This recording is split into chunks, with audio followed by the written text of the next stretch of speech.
Hello दोस्तों। आज मैं एक पिता की दिल को छू लेने वाली कहानी आपसे शेयर करूंगी।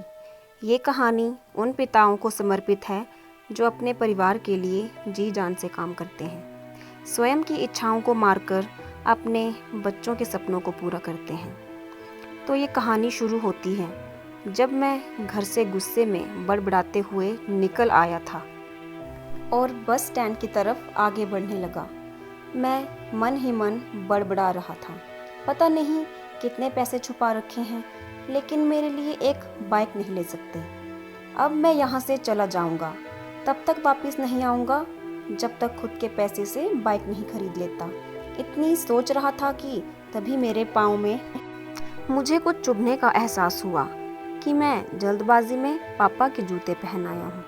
उन जूतों में कील उभरी हुई थी जो मेरे पाँव में बार बार घाव किए जा रही थी। लेकिन उस समय गुस्सा अधिक था तो मैं बड़बड़ाते हुए आगे बढ़ गया।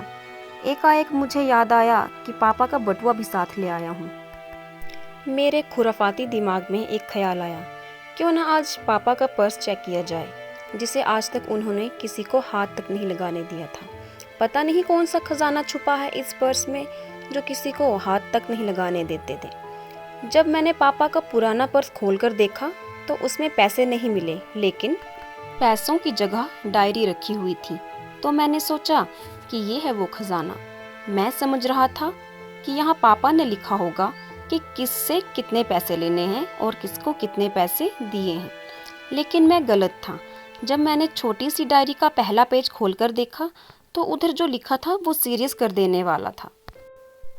उसे पढ़ने के बाद मेरे चेहरे पर जो हाव भाव थे वो गायब हो चुके थे, क्योंकि डायरी में वैसा कुछ नहीं था जैसा मैं सोच रहा था।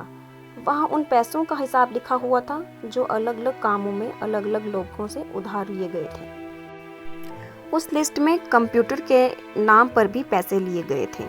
कुछ यूँ लिखा था, 50,000 बेटे के कंप्यूटर के लिए। यह वही कंप्यूटर था जिसे मैं आज तक यूज़ कर रहा हूँ, लेकिन मुझे यह पता नहीं था उस कंप्यूटर को खरीदने के लिए पैसे कहाँ से आए थे। लेकिन आज पता चल रहा था। मुझे आज भी याद है जब मैंने पहली बार कैमरे के लिए ज़िद की थी, जो मेरे पापा ने मुझे 2 हफ्ते बाद मेरे बर्थडे पर ला के दिया था, जिसे देखकर मैं बहुत खुश हुआ था। और मुझे खुश देखकर मुझसे कहीं ज़्यादा अगर कोई खुश था तो वह पापा थे।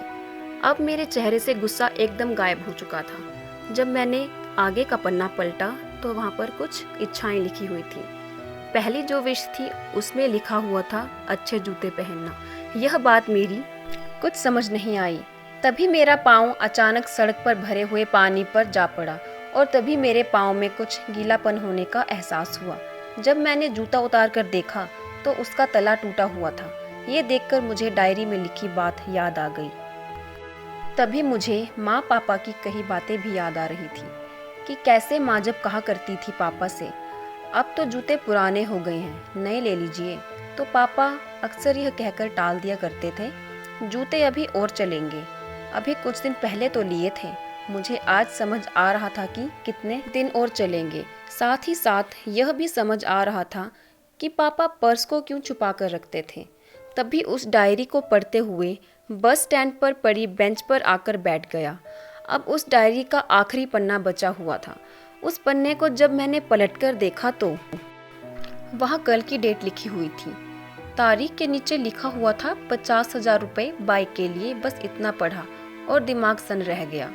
अब मेरे मन में कोई शिकवा गिला नहीं बचा था, बस मेरी आंखों से आंसू चले जा रहे थे। मुझे आज तक नहीं पता तब मैं क्यों रोए जा रहा था। अब मैं जल्दी से घर की तरफ भागा, लेकिन जूतों में वो कील पाँव में अब तक घाव बनाने में कामयाब हो चुकी थी। जूतों को रास्ते में ही निकालकर फेंक दिया और भागते लड़खड़ाते हुए घर जा पहुंचा।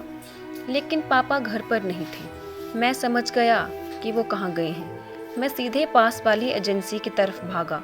पता नहीं आज कहाँ से इतनी हिम्मत आ रही थी कि मैं थक नहीं रहा था, और वो भी बिना जूतों के नंगे पाँव। जैसे तैसे मैं बाइक एजेंसी पहुंचा। पापा वहीं थे। मैंने पापा को दौड़कर गले लगा लिया और मेरी आंखों से आंसू रुकने का नाम नहीं ले रहे थे। पापा कुछ समझ नहीं पा रहे थे, आखिर क्या हो रहा है, मैं क्यों रो रहा हूँ। मैंने पापा से कहा, पापा मुझे बाइक नहीं चाहिए, आप अपने लिए नए जूते ले लीजिए। आज से मैं जो कुछ भी करूँगा वो अपनी मेहनत से अपने बलबूते पर पढ़कर करूँगा।